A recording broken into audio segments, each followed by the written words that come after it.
measurement of time, we'll call it a second. They're interchangeable, but we'll just say that's what it is. Okay, so just say that you have a stream of photons hitting you. All right, just how many times they activate, within the the range of your frequency. Now you understand why you have a frequency range of vision. You have a fundamental frequency of existence, and then your nerves can react to a certain amount of if the number of photons hitting your eye per second exceeds the amount that your rods and cones can react to. Think of a speed bag where you hit in boxing is do do do do do do do do do do do do. If you start hitting it too fast, it doesn't have any rebound. It's just going to stay there. And because your sensory perception is on, off, or frequency, and how many times that happens per second, if it just is too fast or too slow, few times per second, you're not going to perceive anything based upon your core vibrational state. Okay, then. So if you know that another level up from atoms, there are parts and components of the sun that are there and not there, and there and not there. Well, what would happen is this. You see, when light is emitted from that reaction, it is slowed down right away through a certain amount of resistance of the dark energy. So light is emitted at a certain speed. Just imagine spitting, okay? Slow it down in your mind, like that, okay? You get a stream of photons going. That's because you have individual photons because of the frequency of emittance of them. But then the very existence based upon that is there and there and not also. So what's really going to be occurring is a stream of photons and resistance, slowing them down slightly. And then another one, because then the sun, think of it real basically, say the sun disappears. So now there is no emittance of light. But then it comes back and emits it again. So now there's a gap in between, except the new emittance is at original speed, which will be faster than the first emittance. And this is a very basic way to look at it. It's more complex than that, but not much more complex than this. But I want to keep it simple. So like a cue ball in a pool game, you're colliding the photons. And so picture in your mind this new stream coming faster, and then the photons and the lead photons collide with the rear photons in the first emittance. And what happens?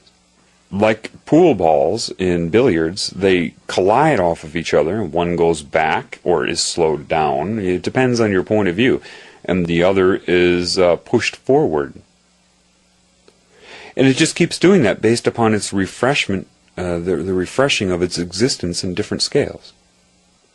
So then my question of, then polarized glasses. I said, sure. The ones that collide outside that plane don't make it through. They get cut off a little bit. Not completely. They'll make it through the other lines, but it will be not in a frequency you can detect because it alters its stream. So imagine a 360 plane where they have potential of colliding in this plane, that plane, that plane, and the polarized glasses choose what plane it would exist in.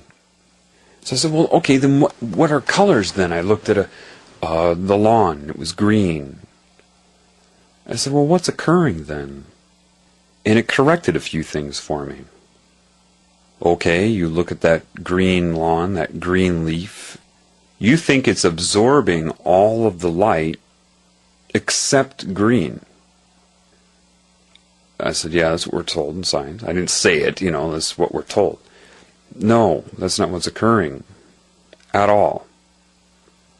appears that way, but that's not what it is. And I won't get too complex here, but when the light hits the leaf in the female energy, or any color, let's say, and it interacts with the energy of it, and it's absorbed and then emitted. Well, same deal of emittance, but what you're looking at is the frequency of existence of whatever the color is. So the reason the leaf is green is not because it's absorbing everything but green. No, it is reflecting all of the light, but it's reflecting it based upon its frequency of existence. And it started to make sense to me. So it's, say you have a giant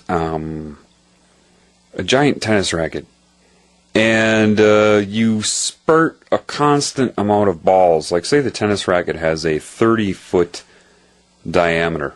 Okay, that's how big the head of the racket is, and you have every given second you've got 1,000 balls coming at it, and it's a constant stream of these balls, say, so they're just constantly coming. But the racket has to go back and then forth and back and forth, and as the balls are hitting the racket, when it's moving back, they're not going to be rebounded the same way as they are as the racket is moving forward to the constant stream.